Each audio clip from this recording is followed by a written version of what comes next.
প্রিয় দেশবাসী, 2024 সালের 3 অগস্ট আমরা এক দফার ঘোষণার মধ্য দিয়ে ফেসিবাদের পতন আমরা ঘটাতে পেরেছি।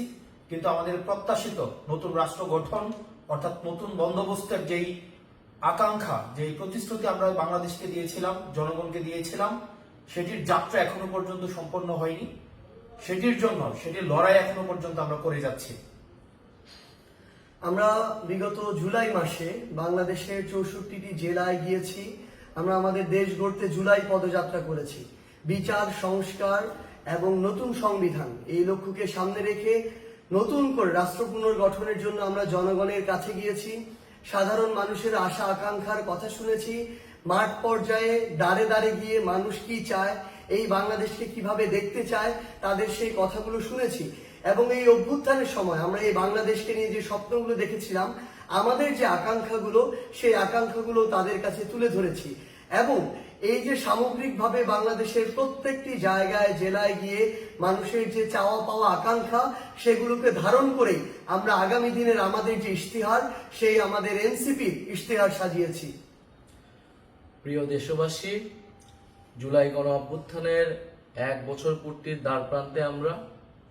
আগামীকাল 3রা আগস্ট। আমরা 3রা আগস্ট আবারও শহীদ মিনারে জড়ো হচ্ছি। আমরা নতুন বাংলাদেশের আকাঙ্ক্ষা নিয়ে কাজ করছি। আমাদের কাছে জুলাই কোনো সমাপ্তি ছিল না, জুলাই ছিল শুরু, একটি সম্ভাবনার শুরু, আকাঙ্ক্ষার শুরু। এই 1 বছর হয়তো আমাদের অনেক অপ্রাপ্তি রয়েছে, অনেক হতাশা রয়েছে, কিন্তু আমরা মনে করি যদি আমরা ঐক্যবদ্ধ থাকি, যদি আমাদের ভিতরে সেই স্বপ্নের বীজ এখনো থাকে, আমরা আমাদের সেই আকাঙ্ক্ষিত বাংলাদেশ গড়ে তুলতে পারবো। আমাদের গত 1 বছরের অভিজ্ঞতা, 1 বছরের সীমাবদ্ধতা সবকিছু মিলিয়ে আমরা সামনের দিনের পথ চলতে চাই। আমরা দেশ গড়তে জুলাই পদযাত্রায় আমাদের যে অভিজ্ঞতা, মানুষের যে আকাঙ্ক্ষা, আমরা সবকিছু মিলিয়ে আগামীর যে নতুন বাংলাদেশ, সেই নতুন বাংলাদেশের ইস্তিহার পাঠ করতে চাই। জাতীয় নাগরিক পার্টির পক্ষ থেকে, গণ অভ্যুত্থানের নেতৃবৃন্দের পক্ষ থেকে আমাদের আগামীর বাংলাদেশ, আগামীর রাষ্ট্রকল্পটি আমরা ঘোষণা করতে চাই। যেই তরুণ প্রজন্ম, এই বাংলাদেশের মানুষ কিরকম বাংলাদেশ দেখতে চায়, আমাদের বাংলাদেশটা কিরকম হবে, আমরা যেই নাগরিক মর্যাদার বাংলাদেশের কথা বলি, বৈষম্যহীন গণতান্ত্রিক বাংলাদেশের কথা বলি, যেই দায় ও দরদের রাজনীতির কথা বলি, আমাদের শিক্ষা, স্বাস্থ্য, কর্মসংস্থান থেকে শুরু করে বাংলাদেশের যেই সমস্যাগুলো রয়েছে, সেই সমস্যা সমাধানের উপকল্পটি কি হবে, আমরা সেই রাজনীতির উপকল্পটি আমাদের ভবিষ্যৎ কর্মসূচিটি আমরা প্রকাশ করতে যাচ্ছি।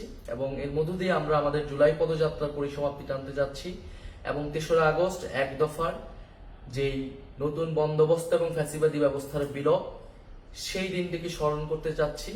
আগামীকাল শহীদ মিনার বিকাল 4টায় আমরা জড়ো হচ্ছি। আপনাদের কাছে উদ্যত আহ্বান, আপনারা ঢাকা আসুন, শহীদ মিনার এসে যোগ দিন এবং আমাদের সাথে থাকুন, আমাদের প্রতি সেই আস্থাটি রাখুন। আমরা গণ অভ্যুত্থানে আপনাদের আস্থার প্রতীক হয়েছিলাম। আমরা আপনাদের সেই আস্থা ধরে রেখে বাংলাদেশ বিনির্মাণে জনগণের পক্ষে, বাংলাদেশের স্বাধীনতা, সার্বভৌমত্ব এবং নাগরিক মর্যাদা প্রতিষ্ঠার জন্য আমাদের যে লড়াই, সেই লড়াই চালিয়ে যেতে চাই। আগামীকাল শহীদ মিনারে দেখা হচ্ছে বিকাল 4টায়।